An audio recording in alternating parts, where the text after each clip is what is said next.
Это место, где история встречается с настоящим, где прошлое находит свое отражение в заботе о будущем. Торжественное мероприятие собрало жителей города всех поколений, а также представителей власти. С приветственным словом к собравшимся обращается глава республики Махмуд Али Калиматов. Он отмечает важность сохранения исторической памяти и создания таких мест, которые объединяют поколения. Сегодня это целый комплекс, поэтому это важно, чтобы городские люди, живущие здесь, особенно дети, могли прийти и в очень ухоженном месте отдохнуть. С детьми выйти, мамочка, понимаете?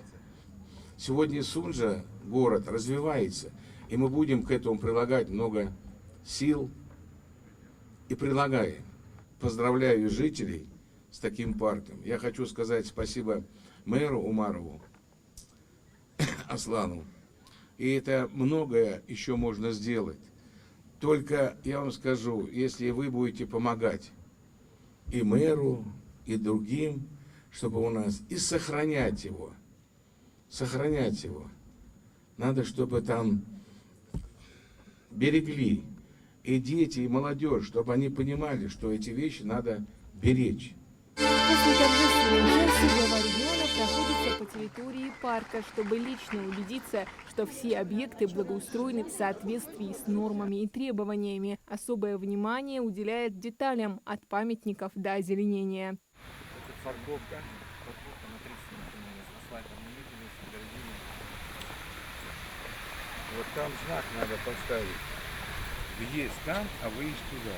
Это место, где будут пересекаться поколения, где ветераны смогут прийти, почтить память своих товарищей, а молодежь увидеть, на чьих подвигах строилась наша республика и вся страна. Видя фамилии, видя людей, они гордятся и будут гордиться. Я давних пор живу здесь. И вот это открытие парка для меня, как и для многих жителей этой республики, не говоря уж о самой станице, это большая радость. Потому что красота, вот посмотрите, кругом красота. Парк полноценно функционировал до 2021 года. Обновлять место отдыха начали несколько лет назад. Благоустройство проводилось за счет средств муниципального бюджета. В 2022 году уже было частично проведено благоустройство, строительство забора вокруг парка. И уже в этом году, начиная с апреля месяца, была проведена работа по благоустройству внутренней части парка. Это около 10 тысяч квадратных метров. В рамках работы было проведено завоз чернозема, выравнивание территорий, гидропосев, это посадка газона. Была заменена брусчатка, дополнительные тропинки сделаны для удобства жителей пеших прогулок, установлены скамейки, урны, полностью по периметру установлено новое освещение, установлен фонтан, который будет функционировать в теплое время года.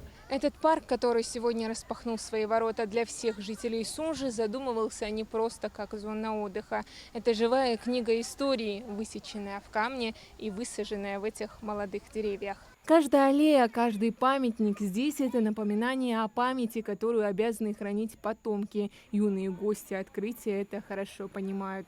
Это память о погибших воинах, которые отдали свою жизнь за наше Отечество. Я буду часто сюда приходить. Парк очень красивый. Я буду хранить эту красоту.